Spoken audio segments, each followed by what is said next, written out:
Hello and welcome, or welcome back to the Sales Enablement Festival. I hope you're enjoying the event so far because we've got even more great content heading your way. Remember to have your questions at the ready and get the tailored answers you need from the experts themselves. Thank you again to our sponsors and partners for helping us bring this event to life. Don't forget, if you're enjoying the content from the festival, be sure to check out the SEC membership plans. You can find more information about this over on the Sales Enablement Collective website. Sit back and enjoy the next talk.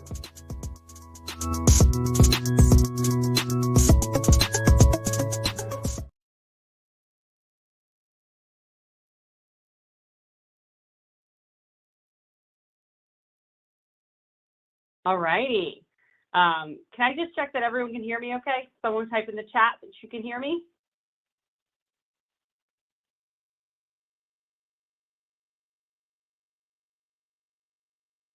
All righty. Okay. So Jack, can you just make sure everyone can hear me, right?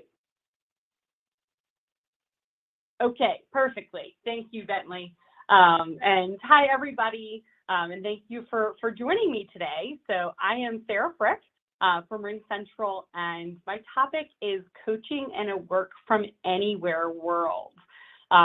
You're probably wondering off the bat, who is this lady, especially those that are joining us from around the globe. Again, I'm Sarah.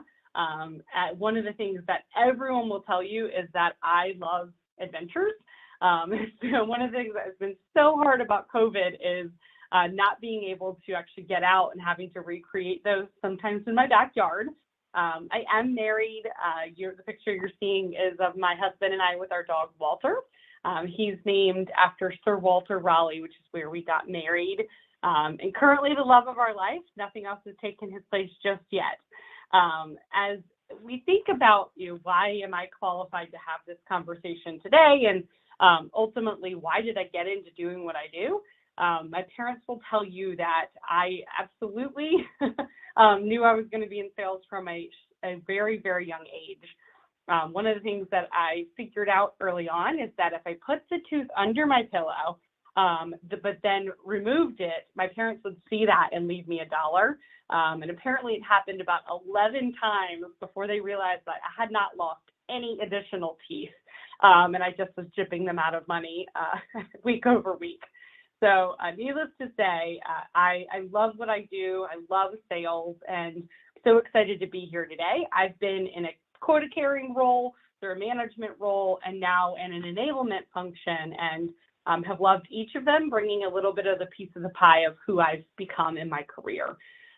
So thank you again for attending today, and I welcome any questions in the chat. Want to make this as interactive as possible for you. So what is coaching in a work from anywhere world? There are a couple things, right? There is, what is the gap between where we were pre-COVID and where we are today? And how are we filling that with a communication effort? How do we think through appreciation, which looks pretty different than how it might have been when you bought someone a dinner while on the road, right? How do you listen to them in a more acute way, reduce the noise in someone's day-to-day, and then ultimately leverage empathy and motivation to drive what we need to drive? And that's different if you've got a BDR team versus a sales team versus managing an enablement team, but applies definitely across the board. So we're going to go through those 4 topics today. As we jump in immediately to the topic at hand, one might ask, well, why? Why did we do this in the first place?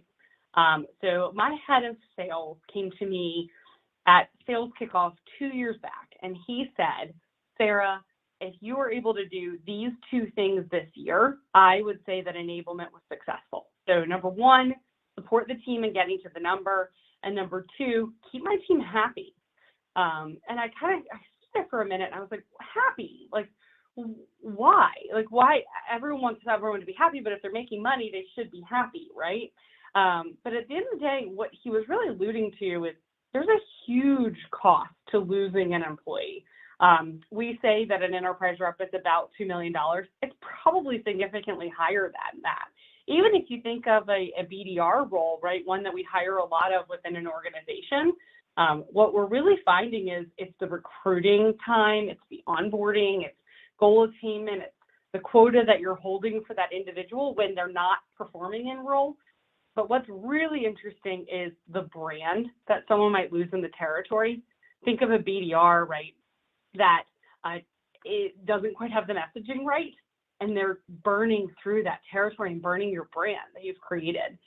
Think about having a territory that's totally uncovered and your competitors swooping through and they're getting to the ultimate piece of the market, right, that you're not getting to because you don't have an employee in that seat. So there's a lot that goes into losing an employee and why we want to work so hard to keep them happy, to obviously to a reasonable mannerism, and look at everyone's holistic happiness versus one unique person that's leaving and gives a negative exit survey. So the way that we are really focusing this is, and I'll show you the baseline, is a happiness survey, and I'll show you some of the results from that today. Ultimately, the way that he was thinking about this is very similar to Dr. Brene Brown. I don't know about y'all, because she became one of my favorites during COVID because it was my escape, right? It was how I was thinking through the world from a different lens because I was stuck in my house all day. And she said something that really impacted me, right? She defines the connection as the energy that exists between two people when they feel seen, valued, and heard. And as you think about seen, heard, and valued, right, a lot of that has to do with how we used to do it across the conference room, giving somebody a pat on the back for a job well done, right? Or even holding someone's hand when you're delivering hard news, like losing their job, right? Or not getting the promotion that they wanted to.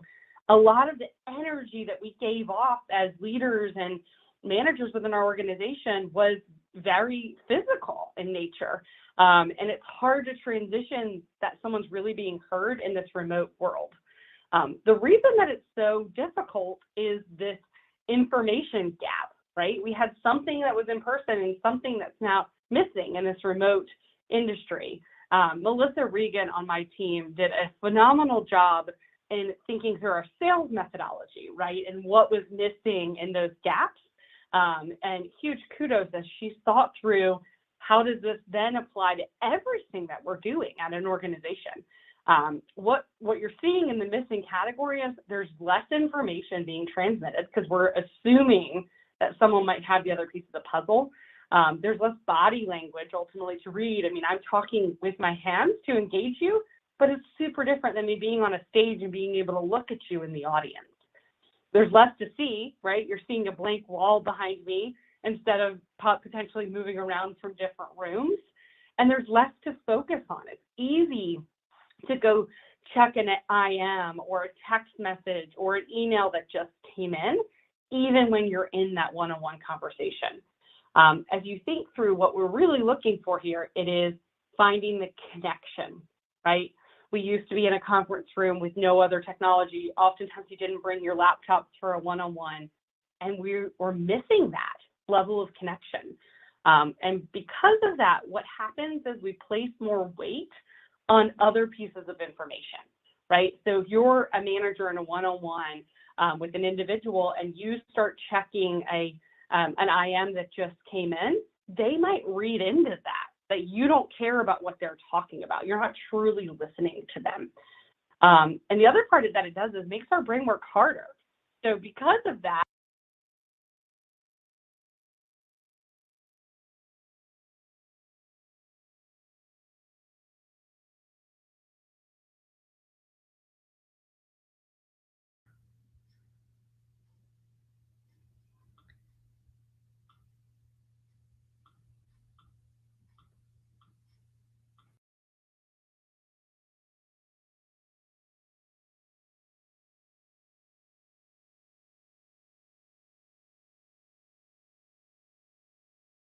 am I okay, Jack?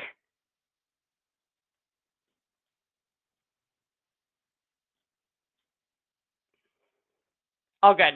Thanks, y'all. Let's see. Looks like you just lost audio. So I was saying that one of the things that has happened because of this connection gap is that your brain is working harder and you're looking for information that you feel is missing. So in coaching conversations, it's really important as a manager that we over communicate, right, what we're trying to get across, because in this remote culture, folks are looking to fill in the missing information. As we go to, okay, well, what is that? How do I solve for that as a leader? I just gave a little bit of this intro, but there's a couple of different pieces. Reduce transactional conversations, right? So where you can, use your live conversations to really connect and understand what's going on in that individual's world versus saying, hey, what does your pipeline for Q3 look like? Or what's on your to-do list for this week? Use your IM or your email conversations to get to that, or even better yet, something we'll talk through in just a minute, right? Use Salesforce or the systems that you have to get a preview, and then use that one-on-one to connect with them of what it means and how do I help you move this forward. The second one is exactly the opposite, right? Use it to build relationships. Ask them what they do that weekend. What upcoming vacation are they planning, even if it is a staycation? And how do you ultimately help them better their career, help them build their brand at your organization? Use video where you can. That's why I'm on video today, connecting with all of you.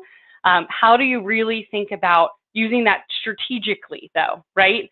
If you can tell that the person on the end of the line has had a really long day, instead of using video in your one-on-one, go on a walk with them, right? Use your one-on-one as a walking one-on-one to get them out and take a breath of fresh air, right? Ultimately, what we're doing here is selling to our employees along the way. If you have the ability to send small gifts, right, something to let them know that you're thinking of them, or even just a handwritten note or a note from your boss down to them, these are places that we're helping fill that headspace, right, in the communication gap and give them what they're missing from being at the water cooler in the office. One of my favorites is call out an FFT. That is a fucking first time, as Dr. Brene Brown would state. And we've had a lot of them. We've been through a year of unprecedented amount of change. And it's okay when you're with an employee to say, hey, like, I know we haven't gone through this before, or I know that typically during your onboarding, we would have gone to headquarters and you would have met blah, blah, blah. So it's harder to work with that person because you haven't met them in person. It's okay. This is the first time for everybody. Let's make this work together. And that leads me to last, like, you're human, they're human. And sometimes we just have to remember that we're all human and we're trying our best to work through this, but it's not something we've done before. And the reason I put that on here is it's one of those points to say, hey, let's stop for a minute. We're all human. We're trying to get this to the next point, but it sounds like we might need to put a pause on this and come back to it at another place and time when we're in a better headspace. So just a few things to try, of course, right? There's always new things, and I welcome the chat. Siobhan, forgiveness is really important. I completely agree, right? Again, it's a fucking first time for everybody, so it's really important to realize that if someone made a mistake, let's move forward and get to the next spot. Any others? Share in the chat, please.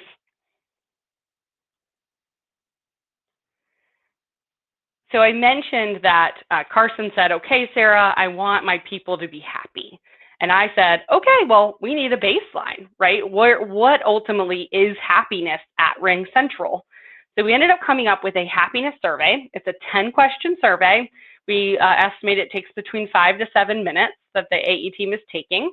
And what we've put in place is a baseline so that we can trend questions quarter over quarter, and then happy ear questions, which are constantly, right, his boss or one of his managers is saying, well, I'd like to look at X. And if we hear that enough, we start to put that into our happy ears bucket, which are in the quarter, which quarterly is the cadence we put this in place, a pulse of what's going on in the field, and ultimately, how do we drive that forward? So this was our Q2 survey, where you see my baseline of how happy they're in the role versus at the company, time and role, the team that they're on, the likelihood to recommend the company, and then a coaching cadence. Where happy ears was very focused on top of mind items at the moment, feedback on our product, on the company, so open text, because we wanted to get more of that free-flowing verbiage. Number one, concern and role, because what we were getting to is we went through a lot of change in the first half of the year, right? Do you feel good about that at this point in time? And then, of course, professional development. We're hitting that point in the year where everyone's starting to think through, is this the right role for me? Do I want to change roles in January? Really good time to capture what would they like from a professional development standpoint. So we used that happiness survey and then reported back to the managers on different topics. What I love that we did here is we created a coaching honor roll. So you're seeing Kevin being sprayed with champagne in the bottom right hand. What we did is we tracked the coaching that Kevin was providing his team and his happiness survey to say how happy is his team and what's he putting into it, right? And asked him to then give his best practice, right? What, Kevin, have you seen in the field, and what can you share with your managers? And by giving us that time, we then gave back to him. So we understood Kevin's appreciation language, also known as love languages, if anyone's ever used that in your marriage or with a spouse. And what Kevin told us through his appreciation language is that he was a gift giver language. So Kevin is an avid chef. We knew that he wanted to try out a sous vide machine, so we sent him a sous vide along with a personal note from our Chief Revenue Officer thanking him for what he's putting in. So you kind of see the coaching is going both ways. We're asking them to coach, but then we're coaching them in return along the way. And so along with the happiness survey, we put the coaching honor roll in place to have a baseline and a feedback loop. And then finally, we created a space for them to collaborate. A lot of times I get questions on what kind of technology did you use? So just to give an understanding, we used for the honor roll, we did that in Saleshood, which is our LMS. And then in creating a space to collaborate, we did that in HighSpot, which is our content management system, our CMS. And within both of them, it was a spot to house repository of coaching documents, best practice scenarios, and of course, right, templates that we were providing them to have these conversations. One of the really important ones I'll show you here in just a minute. So throughout the couple last quarters, so last 3 quarters, we covered 3 major topics: appreciation, listening and reducing noise, and empathy and motivation. These 3 topics came from the happiness survey, right? So our team would say, hey, you know, I don't feel like my work at RingCentral is appreciated, or I have got a lot of sales drag, Salesforce is a disaster, and I just don't feel like it's changing, it's not moving forward. They also told us things like, hey, it just feels like my manager just wants to know my pipeline and they want to report it up. There's not a lot of understanding of how hard it is to drive pipeline during COVID, right? There's this lull in the market that's happening right now. And so that's where these 3 topics came from to start to incorporate to our leaders. How do you focus in on these areas of feedback and ultimately turn it around? So a couple of things I would share with you just best practice wise, and we'll be sharing these slides after today. The first is appreciation. First things first, in the chat, yes or no, or true or false, do you feel like you give your team members enough appreciation today?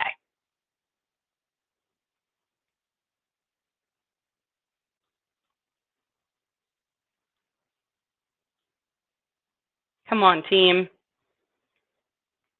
Do you feel like you appreciate your team?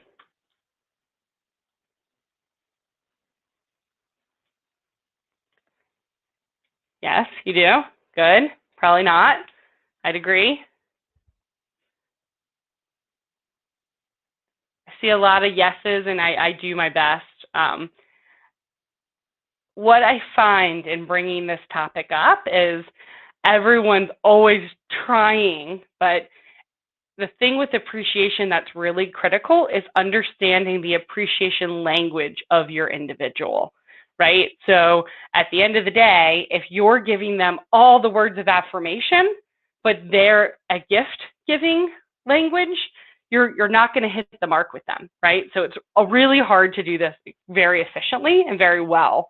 As you think through appreciation, there's a couple of different types of languages. And in the bottom of this slide, and we will send out this slide, there's a personalities assessment. Some of my team members are on the line, and definitely something I've had them do. The purpose of doing this is so that I can understand how to support them best, right? For example, if somebody is physical touch, that's really hard to do right now.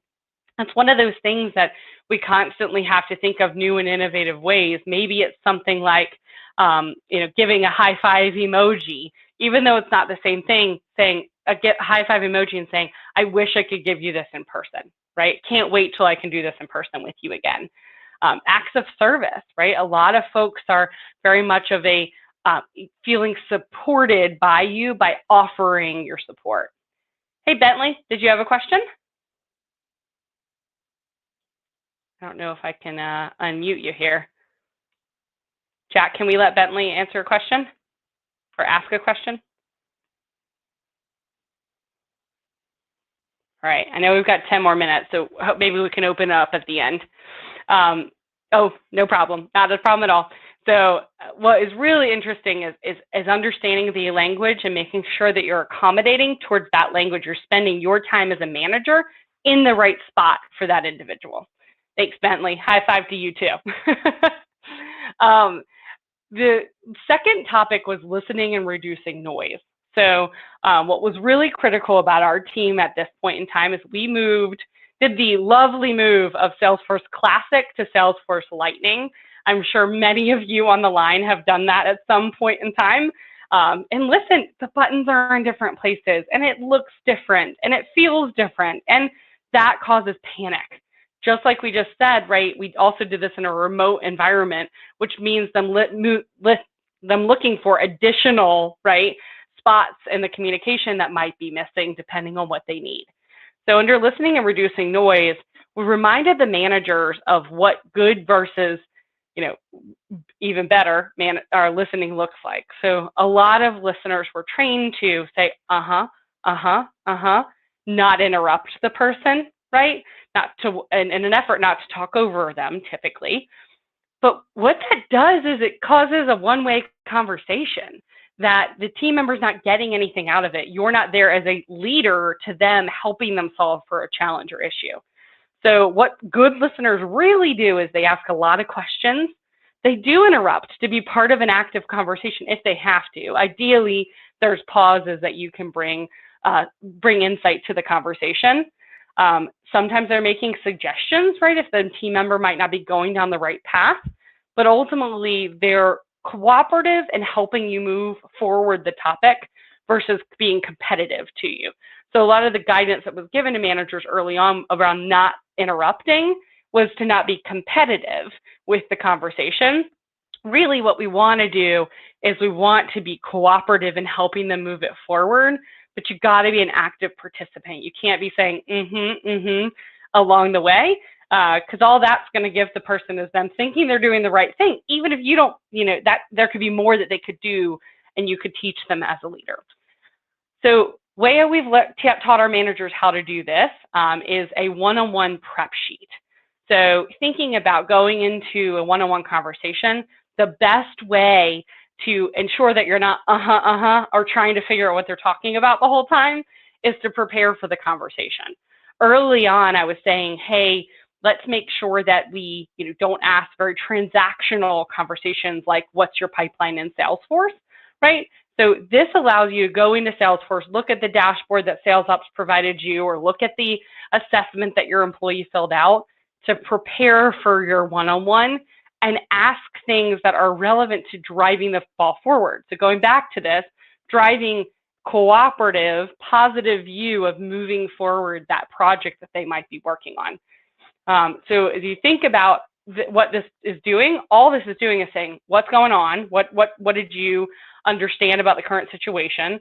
What do you want to get out of the one-on-one? And what is your agenda? Once you've done this a couple times with an employee, it's actually something they can own and send you in advance of your one-on-one to make the best use of the time. Andre, I see that you've asked, is it important to ask for feedback from the team? Absolutely. And that's where I think things flip once you've done this a few times with your employee to having them fill out this one-on-one sheet, because it allows them to look for the places that they're looking for feedback from you to drive their projects forward. Absolutely. But the whole benefit of a one-on-one is that everybody comes prepared to the meeting and you're using the time not to just let them spew out what's on their to-do list, but rather to work on something that you're looking to move forward together. And the last is empathy and motivation. And I would say this is one of the most important pieces as leaders that we have to do. Even if you don't prepare for a one-on-one, if you're empathetic and you understand where the other employee is coming from, that's where we get to the next level. So empathy and motivation, I'm going to go back to the happiness survey. These are the results from our Q2, where we looked at the company versus the role. And what this allowed us to do is look at spots in which, and groups, right, that we could target our specific investments in the future quarters. So what we were looking to do is look at, okay, are there people that are ready to be promoted? Are there people that are looking at the broader RingCentral landscape, right, versus their individual role at the company, that we could give new opportunities, right, to allow you time, allow them an expanded scope within the company. What we got from this is there were different types of motivation that people wanted. Some folks were looking for more power, as they called it, within the organization. Some folks were looking for achievement. The ones that are in orange are the more positive types of motivation, right? Rewards, looking for growth in the company, looking for achievement. Fear of consequence and power and social factors. Those are types of motivation that are used. The reason that they're in blue is that can lead to a negative culture within the broader organization. So it's something that has to be used in certain circumstances, but I would always err on the reward of the growth of the achievement when looking for spots to motivate your team. And then, of course, empathy, my favorite topic. As you think of empathy, it's all around getting into the life of your employee, right? And understanding what is the reality that you're living in. How do we find something about that individual you don't know? And how do you increase your communication touch points? And I challenge each of you to do this in every single conversation you have with an employee. If you learn something new about an employee in every conversation, you are being empathetic. It's a really good way of looking at your levers that you can pull in a coaching conversation. If you meet with them more often, you're more likely to find something that you like about the person, something new about the person that you don't know. And I just find these to be a handy dandy list of questions. How is working from home impacting you? That's one that we've all dealt with. And if you're talking to your friends about it, you're talking to your parents about it, or your spouse about it, talk to your employees about it. They're feeling the same exact way.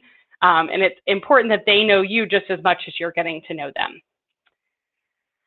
And then finally, I'm going to leave you with know your genius. Every one of us as leaders and managers within an organization has a genius that they're bringing to their team. Most of the time, you have more than one of these, if not all of these. And what I love most about this working genius, and I did put the source at the bottom, there's a great book to read, tons more, but Jill Chappie, a very good friend and coworker of mine, shared this with me. And I think what it does so much is reminds us that we're all superheroes. Every day, you're bringing something and you're human and you're driving your team in a different way. So remember what your genius is. I'm always told that I'm in between galvanizing and enablement. I kind of take those two and combine them. And my leader is a wonder, right? So we match well as we go to attack the world. So know your genius. We're all humans. We're trying to work through this. Take one thing from today and go try it. Report back. I'd love to help you in any way, shape, or form that I can. Celebrate together. That's the moral of it. Thanks, y'all. Very nice to meet you.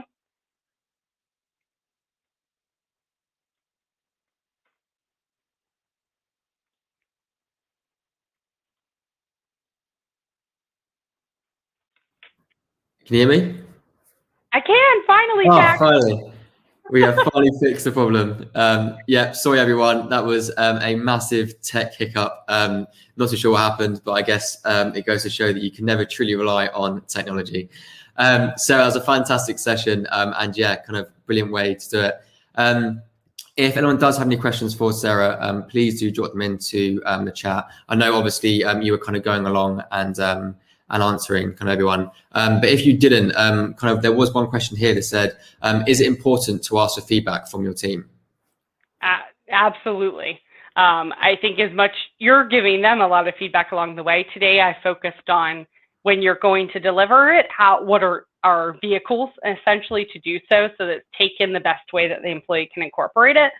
But you should always be saying, I mean, a lot of my team's on the line, and I'm constantly saying, how am I doing supporting you, right? Your big job as a manager is to support your employees, and you should ask it early and often. Good advice. Yeah. I do have actually one question I've been asking kind of a lot of our speakers, I'd love to get your input on, is what tips do you have for anyone that is new to a enablement role? Hide for shelter. No, I'm just kidding. You will always be asked for more. So it's important to set in place what your charter is in combination with your sales leadership. And that's the biggest key that I can give you. Have a really strong partner with your sales leadership. They are your stakeholder, and whatever their goals are your goals, just at a different level to help them drive it forward. Great answer. Yeah. That is unfortunately all we have time for. Sarah, thank you so much for your patience and hanging in there. You were fantastic. And to everyone that's tuned in, thank you so much for taking the time. If you would like to ask Sarah any more questions or continue the conversation, please do connect with her over on LinkedIn, and I'm sure she'll be more than happy to continue that conversation.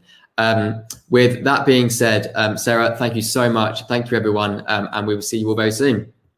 Thanks, y'all. Thanks, Jack. Bye. Bye, everyone.